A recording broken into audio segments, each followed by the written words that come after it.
जो ईमानदारी के सर्टिफिकेट देते थे उनका कैसे एक के बाद दूसरा मंत्री जेल गया और जेल के बाद बेल भी नहीं हुई, और साल भर से ये कभी सत्येंद्र जैन जी को, कभी मनीष सिसोदिया जी को, कभी संजय सिंह जी को, इन सबको ईमानदारी के सर्टिफिकेट माननीय मुख्यमंत्री अरविंद केजरीवाल जी बांट रहे हैं। अभी तो सत्ता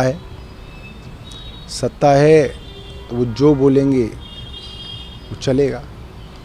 जब सत्ता नहीं रहेगी और जो कैग की रिपोर्ट आ रही हैं, जो हिंडनबर्ग की रिपोर्ट आ रही है, उनकी इन्वेस्टिगेशन होगी न्यूट्रल, तब पता चलेगा कौन ईमानदार है कौन बेईमान है। अभी तो उनके पास सत्ता है, वो कुछ भी बोल सकते हैं। शराब घोटाला तो घोटाला है बाय केजरीवाल, घोटाला फॉर केजरीवाल एंड घोटाला ऑफ केजरीवाल। अरे शराब घोटाले के मास्टरमाइंड और किंगपिन और सरगना ही केजरीवाल है। इस साजिश के तहत 2 नवंबर को अरविंद केजरीवाल को ईडी ने समन किया। उन पे झूठा केस लगा के उनको गिरफ्तार करना चाहते हैं ईडी वाले। अब अगर क्लियर मोदी साहब ने छूट दे रखी है एजेंसियों को कि सरकार का कोई दखलंदाजी नहीं रहेगी, जो भ्रष्टाचारियों के खिलाफ कार्रवाई होनी चाहिए, तो केजरीवाल साहब, सिसोदिया साहब, इनकी ज्वाइंट मीटिंग हुई है, पैसे का लेन देन हुआ है। देश के लिए आज दुर्भाग्य है कि नरेंद्र मोदी जी जिस तरीके से देश की संस्थाओं को एक एक करके खत्म कर रहे हैं, इतिहास उनको कभी माफ नहीं करेगा। लेकिन मैं एक बात कहना चाहता हूं कि जो कुछ भी हो रहा है वो एक नई राजनीति की तरफ पूरे देश को लेकर जाएगा। जो ईमानदारी के सर्टिफिकेट देते थे उनका कैसे एक के बाद दूसरा मंत्री जेल गया और जेल के बाद बेल भी नहीं हुई, और साल भर से ये कभी सत्येंद्र जैन जी को, कभी मनीष सिसोदिया जी को, कभी संजय सिंह जी को, इन सबको ईमानदारी के सर्टिफिकेट माननीय मुख्यमंत्री अरविंद केजरीवाल जी बांट रहे थे। सच्चाई ये है कि जब से सत्ता में आए हैं, एक के बाद दूसरा इनका नेता भ्रष्टाचार में लिप्त पाया गया, और आप पिछले 8-9 वर्षों की कड़ी एक के बाद दूसरी देखिए कि कैसे व्यापक भ्रष्टाचार आम आदमी पार्टी ने दिल्ली से लेकर पंजाब तक किया है। पंजाब में तो सरकार बनने के 2 महीने के अंदर ही इनके स्वास्थ्य मंत्री को भ्रष्टाचार के चलते इस्तीफा देना पड़ा। आज हालत ये है कि ये पता नहीं कि इनके मंत्री जेल में ज्यादा हैं कि बाहर हैं। तो इसलिए मैं कहना चाहता हूं, जिसका मुखिया ही ऐसा हो जो ईमानदारी के सर्टिफिकेट बांटता हो, तो पता है कि आशीर्वाद किसका था, किसके कहने पे भ्रष्टाचार हो रहा था और पूरा षड्यंत्र कहां से रचा जा रहा था। तो ये बात सबको मालूम थी कि देश के लिए आपको सर्वोच्च बलिदान देना पड़ेगा, और मुझे लगता है कि अब वो समय आ गया है कि आपको देश की खातिर सब कुछ देना पड़ेगा। और हमारे नेता हों या कार्यकर्ता हों, जेल जाने से कोई नहीं डरता है। इतना साफ है कि अब केंद्र सरकार ने पूरा मन बना लिया है कि किसी तरीके से भी बाय हुक बाय क्रुक आम आदमी पार्टी को ख़त्म किया जाए। आम आदमी पार्टी से सबसे ज़्यादा परेशान है केंद्र सरकार। जितने हमले आम आदमी पार्टी पे हुए उतने हमले आज तक भारत के इतिहास पे किसी में नहीं हुए। तो अब सिर्फ ये मंशा है कि आम आदमी पार्टी को ख़त्म किया जाए। 170 मुकदमे किए गए हमारे विधायकों के ऊपर, कोई नहीं टूटा। कोई टूट के भारतीय जनता पार्टी में शामिल ना होने के लिए तैयार है, ना शामिल हुआ। तो अब ये है कि किसी तरीके से अरविंद केजरीवाल को गिरफ्तार किया जाए, अरविंद केजरीवाल को जेल में डाला जाए, इनके बड़े बड़े नेताओं को जेल में डाला जाए और आम आदमी पार्टी को समाप्त किया जाए। कल मनीष सिसोदिया को भी जमानत नहीं मिली और उनका इस तरह से कोर्ट की तरफ से भी कहा है कि 338 करोड़ का पूरा इसमें मामला है और इस समय चार्जशीट में आ चुका है सामने और वो इस तरह से साबित भी हो रहा है। टेंटेटिवली उन्होंने कोर्ट में कहा। जिस तरीके से सुप्रीम कोर्ट की सुनवाई मैंने देखी और कोर्ट ने लगातार ईडी से सख्त सवाल पूछे और ईडी के पास कोर्ट के सवालों का जवाब नहीं था, उन सुनवाई के अंदर और जो आखिरी फैसला आया उसके अंदर मुझे उसके अंदर बड़ा विरोधाभास दिखता है, उसके अंदर बड़ा अंतर दिखता है। ये अंतर क्यों है, मैं तो एक छोटा सा आदमी हूँ, मैं नहीं समझ पाया, मगर ये दुर्भाग्यपूर्ण है। केंद्रीय मंत्री अनुराग ठाकुर उनकी तरफ से बयान है, उन्होंने कहा है कि जो लोग ईमानदारी का सर्टिफिकेट बांटते रहते थे अरविंद केजरीवाल, उनके ज़्यादातर मंत्री एक एक करके अब जेल जा रहे हैं और अब तो ये बताना मुश्किल है कि बाहर ज़्यादा मंत्री हैं या जेल में ज़्यादा मंत्री हैं। अब देखिए, अनुराग ठाकुर जी के पास अभी तो सत्ता है तो वो जो बोलेंगे वो चलेगा। जब सत्ता नहीं रहेगी और जो कैग की रिपोर्ट आ रही हैं, जो हिंडनबर्ग की रिपोर्ट आ रही हैं, उनकी इन्वेस्टिगेशन होगी न्यूट्रल, तब पता चलेगा कौन ईमानदार है कौन बेईमान है। अभी तो उनके पास सत्ता है, वो कुछ भी बोल सकते हैं। शराब घोटाला तो घोटाला है बाय केजरीवाल, घोटाला फॉर केजरीवाल एंड घोटाला ऑफ केजरीवाल। अरे शराब घोटाले के मास्टरमाइंड और किंगपिन और सरगना ही केजरीवाल है। आज तो लॉ एनफोर्समेंट एजेंसीज को, ईडी को मुहर लगी है सुप्रीम कोर्ट की कि उनकी जांच जो है वो सही दिशा में जा रही है। शराब घोटाला हुआ है, 338 करोड़ रुपए का मनी ट्रेल मिला है। मनीष सिसोदिया कट्टर ईमानदार नहीं, कट्टर बेईमान है। संजय सिंह, विजय नायर, मनीष सिसोदिया सब आपके साथी जिनको आप कट्टर ईमानदार कहते हैं, उन्हें lower court, high court, supreme court ने बार बार बेल डिनाई किया है, बेल नहीं दिया है।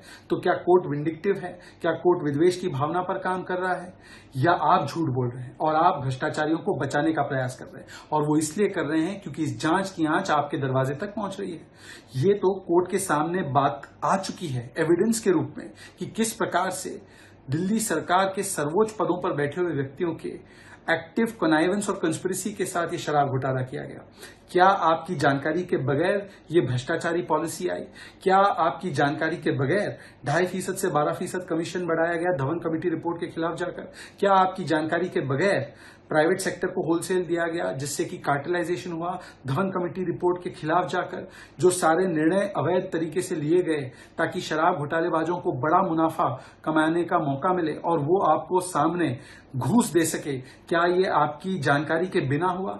164 का स्टेटमेंट है कि ये सब आपकी जानकारी के साथ ही नहीं, आपके संरक्षण में हुआ, आपके नॉलेज में हुआ और आपके घर में आपकी मौजूदगी में हुआ। क्या ये सच नहीं है कि विजय नायर को ही आपने एक प्रकार से अपने शराब घोटालेबाजों के साथ उन्हें मिलाने का और फोन पर उनकी बात कराने का काम फेस टाइम कॉल के द्वारा किया गया था? आज सवाल बनता है कि जब जांच एजेंसियां कानून के हिसाब से काम करते हुए सरगने के पास पहुंच रही है तो आप विक्टिमहुड कार्ड क्यों खेल रहे हैं? आपको तो जवाबदेही देनी चाहिए, रिपोर्ट कार्ड देना चाहिए। भारतीय जनता पार्टी को आम आदमी पार्टी से डर लगता है। दिल्ली और पंजाब में हो रहे हर काम से डर लगता है, फ्री बिजली से डर लगता है, अच्छे स्कूलों से डर लगता है, मोहल्ला क्लिनिक से डर लगता है। इसीलिए वो झूठे केस करके आम आदमी पार्टी के नेताओं को जेल में डालना चाहती है, पार्टी को खत्म करना चाहती है। इसी साजिश के तहत 2 नवंबर को अरविंद केजरीवाल को ईडी ने समन किया है। उन पे झूठा केस लगा के उनको गिरफ्तार करना चाहते हैं ईडी वाले, भारतीय जनता पार्टी वाले। पर मैं भारतीय जनता पार्टी को बता दूं कि हम जेल जाने से नहीं डरते, हम उनके झूठे केसेस से नहीं डरते। हम देश के लोगों के लिए, देश के हर आम आदमी के लिए काम करते रहेंगे। केजरीवाल साहब जो मुलजिम हैं, को एक्यूज भी उस केस में हैं, उन्होंने बयान दिए कि हमारी मीटिंग केजरीवाल साहब ने कराई और केजरीवाल साहब ने कहा था कि शराब के ठेकेदारों से कि मेरे आदमी इनसे खुल के बात करो और जो ये करेंगे वो फाइनल होगा। ऑनरेबल सुप्रीम कोर्ट ने टिप्पणी की है कि सिसोदिया की कल जमानत जब कैंसिल हुई थी कि इसमें संदिग्धता नजर आती है, लगभग 350 करोड़ रुपए का घोटाला हुआ है, 1000 करोड़ का घोटाला हुआ है, 3500 करोड़ का। तो उसके लिए केजरीवाल से पूछताछ नहीं होनी चाहिए। देश के प्रधानमंत्री मोदी जी जब 14 में पीएम बने थे, उन्होंने कहा था ना खाऊंगा ना खाने दूंगा। देश की जनता की मांग थी, इसलिए अब एजेंसियां अपना काम कर रही हैं। सीबीआई, ईडी किस लिए बनाई गई थी? इसी प्रकार के भ्रष्टाचारियों की जांच करने के बाद जो गरीब के, जनता के पैसे को लोग खाते हैं, एक नेक्सस बनता है ब्यूरोक्रेट्स, पॉलिटिशियंस, सब लोगों का मिलकर और भ्रष्टाचारी उद्योगपति ऐसे जो लोग होते हैं उनका, उस नेक्सस को तोड़ने का काम प्रधानमंत्री जी को करना चाहिए, नहीं करना चाहिए? ये मैं पूछना चाहता हूं दिल्ली वालों से। ये केजरीवाल एंड कंपनी जो है, इनके रफूगर विक्टिम कार्ड खेलने के माहिर हैं, विक्टिम कार्ड खेलते हैं। मैं पूछना चाहता हूं कि अब वो जवाब दें इस बात के लिए कि आपने शराब का जो कमीशन है वो 12% क्यों किया ठेकेदारों का? क्या इंटरेस्ट था आपका? आपने पब और ठेके खोलने के लिए 3 बजे तक छूट क्यों दी? आपने औरतों के लिए भी अलग पब बनाने के लिए उनको लाइसेंस क्यों दिए ठेकेदारों को? तो ये सब चीजें संदिग्ध हैं और इसीलिए केजरीवाल साहब से ईडी पूछताछ कर रही है। और देश की मांग थी, देश को खोखला भ्रष्टाचार कर रहा था। ऐसे बड़े बड़े घोटाले लोग कहते थे नेता लोग जेल नहीं जाते हैं, भ्रष्टाचार ये करते हैं, आपस में एक दूसरे से सेटिंग करके उसकी सरकार आएगी, वो बचाएगा, उसकी वो बचाएगी। अब अगर क्लियर मोदी साहब ने छूट दे रखी है एजेंसियों को कि सरकार का कोई दखलंदाजी नहीं रहेगी, जो भ्रष्टाचारियों के खिलाफ कार्रवाई होनी चाहिए। भारतीय जनता पार्टी और नरेंद्र मोदी का एकमात्र उद्देश्य यही है कि किसी भी तरीके से अरविंद केजरीवाल को खत्म किया जाए। पहले उन्होंने लीगल तरीके से चुनाव के माध्यम से खत्म करने की, रोकने की कोशिश की। इन्होंने दिल्ली में कोशिश की, ये फेल हो गए। फिर इन्होंने पंजाब में कोशिश की, ये फेल हो गए। और जब गुजरात में आम आदमी पार्टी गई तब इनको समझ आना बंद हो गया कि इसको कैसे डील किया जाए। फिर इन्होंने सोचा कि लीगल तरीके से, ईमानदारी से केजरीवाल को हराना मुश्किल ही नहीं, नामुमकिन है। फिर इन्होंने षड्यंत्र शुरू किया और षड्यंत्र के तहत जितने भी मुख्य और बड़े लीडर थे आम आदमी पार्टी के, एक एक करके उनको झूठे आरोपों से, झूठे केसेस में अरेस्ट करना शुरू किए।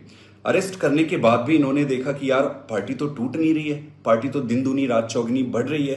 फिर ये अपने प्रमुख, इनका जो मुख्य उद्देश्य था अरविंद केजरीवाल को रोकने का, खत्म करने का, उस पर आए और आज इन्होंने सम्मन जारी किया है। इस पे किसी को बहुत ज्यादा आश्चर्य है नहीं, क्योंकि जितनी भी इन्वेस्टिगेटिंग एजेंसीज हैं वो बीजेपी के हेडक्वार्टर से ही ऑर्डर लेते हैं। तो ये देश के लिए आज दुर्भाग्य है कि नरेंद्र मोदी जी जिस तरीके से देश की संस्थाओं को एक एक करके खत्म कर रहे हैं, इतिहास उनको कभी माफ नहीं करेगा। लेकिन मैं एक बात कहना चाहता हूं कि जो कुछ भी हो रहा है वो एक नई राजनीति की तरफ पूरे देश को लेकर जाएगा। एक इन सबसे चर्निंग होगी और एक नई राजनीति का उदय होगा, सत्य की जीत होगी। और जो मर्जी ये कर ले, अरविंद केजरीवाल को खत्म करना इनके बस की बात नहीं है, क्योंकि अरविंद केजरीवाल सच्चाई के साथ खड़ा है। हम डरने वाले नहीं है। आप जो मर्जी करना चाहे आप करो। ये देश की राजनीति अरविंद केजरीवाल के लिए तैयार है।